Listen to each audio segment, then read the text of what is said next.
Hello दोस्तों, welcome back to my channel once again. जो पहली बार है मेरे चैनल को प्लीज़ आप लोग सब्सक्राइब कर दीजिएगा। इस वीडियो में मैं बात करने वाला हूं एसआरएफ लिमिटेड के बारे में। अगर आज की हम लोग बात करें तो लगभग 2.5% की गिरावट इस स्टॉक्स के अंदर देखने को मिली है। हम लोग चार्ट पे चलेंगे, वहाँ पर लेवल को एनालाइज करने की कोशिश करेंगे, क्या करना चाहिए, हमें फ्रेश खरीदारी करना चाहिए या फिर एवरेज आउट करना है या फिर यहाँ पे एग्जिट करना है। आपको मालूम होगा एक मिड कैप की कंपनी, अगर हम लोग बात करें गिरावट के लिए तो गिरावट के लेवल्स को भी हम लोग एनालाइज करने की कोशिश करेंगे। सबसे पहले मैं यहाँ पर बात करें परफॉर्मेंस के लिए तो अकॉर्डिंग टू टिकट परफॉर्मेंस यहाँ पे इसका लो नजर आता हुआ दिख रहा है। अगर मैं बात करूँ यहाँ पर फोरकास्ट एंड रेटिंग्स तो आप देखिएगा यहाँ पर 25 एनालिस्ट ने इसे कवर किया, जिसमें से 44% लोगों ने यहाँ पर बाय की रिकमेंडेशन दी है। अगर हम लोग बात करें स्टॉक्स के अंदर क्वार्टर के नतीजों को लेकर बेहद ही खराब नतीजे आए हैं।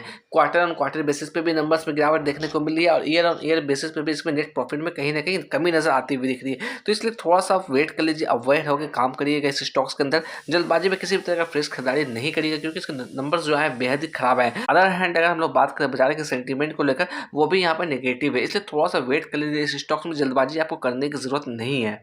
अगर हम लोग बात करें एसआरएफ के अंदर टॉप 5 ऐसे म्यूचुअल फंड के इन्वेस्टमेंट के बारे में जिसका सबसे ज्यादा वेटेज है, तो यहाँ पे देखिए कोटक फ्लेक्सी कैप फंड का सबसे ज्यादा वेटेज है, 2.77% की बात करेंगे।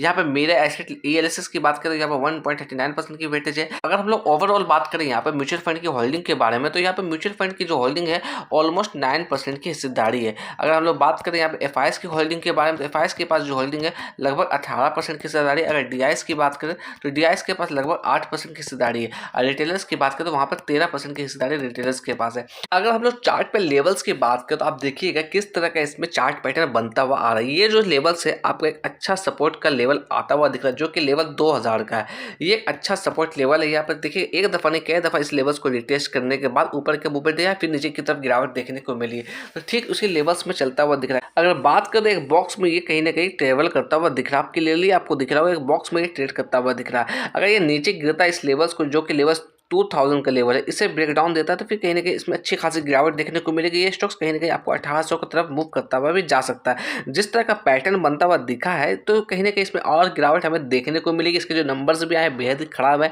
तो उसके भी इंपैक्ट कहीं ना कहीं इसके ऊपर पड़ती रहेगी। अगर हम लोग बात करें यहाँ पर बाजार के सेंटीमेंट को लेकर, वो भी नेगेटिव की तरफ ही जाता हुआ दिख रहा है। तो मे बी ये जो लेवल है 2000 का लेवल, ये इसके लिए क्रूशियल लेवल हो सकता है।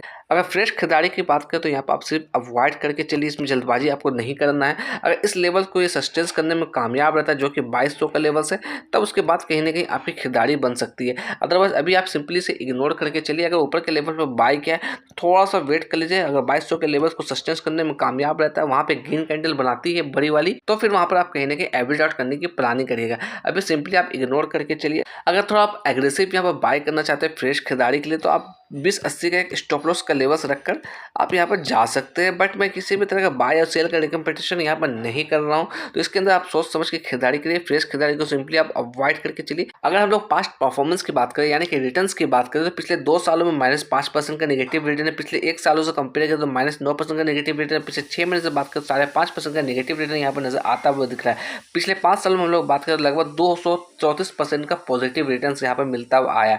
अब पिछले 1 महीने से बात करें लगभग 7.5% की गिरावट है इस स्टॉक्स के अंदर। अगर डिविडेंड की बात करें साल 2024 में इसने 2 बार डिविडेंड दिया है। अगर वहीं हम लोग बात करें साल 2023 में, वहां पर इसने 2 बार का डिविडेंड दिया है। आज के दिन अगर हम लोग बात करें ट्रेडेड वॉल्यूम की 2.39 लाख नजर आता हुआ दिख रहा है। और डिलीवरी और परसेंटेज की बात करें तो 47.25% की डिलीवरी यहाँ पर देखने को मिल रही है। तो फ्रेश खरीदारी के लिए थोड़ा सा वेट कर लीजिए। अगर 2200 के लेवल्स के ऊपर सस्टेंस करता है तो वहाँ पर कहीं ना कहीं आप एवरेज आउट कर सकते हैं या फिर फ्रेश खरीदारी कर सकते हैं, क्योंकि गिरावट कितनी रह सकती है कहना भी मुश्किल। आपने इसका पास्ट परफॉर्मेंस यानी कि रिटर्न्स भी देख लिया तो कुछ खास आपको पिछले 1 सालों में रिटर्न्स इस स्टॉक्स ने अभी तक नहीं दिया है। इसलिए आप सोच समझ के इसके अंदर ट्रेड करिएगा। अगर लॉन्ग टर्म का व्यू भी रख रहे हैं तो सोच समझ के रखिएगा, क्योंकि इसके जो नंबर्स आए हैं इस बार बेहद खराब आए हैं। तो हो सकता है इसको ऊपर अभी जाने में थोड़ा समय लगे।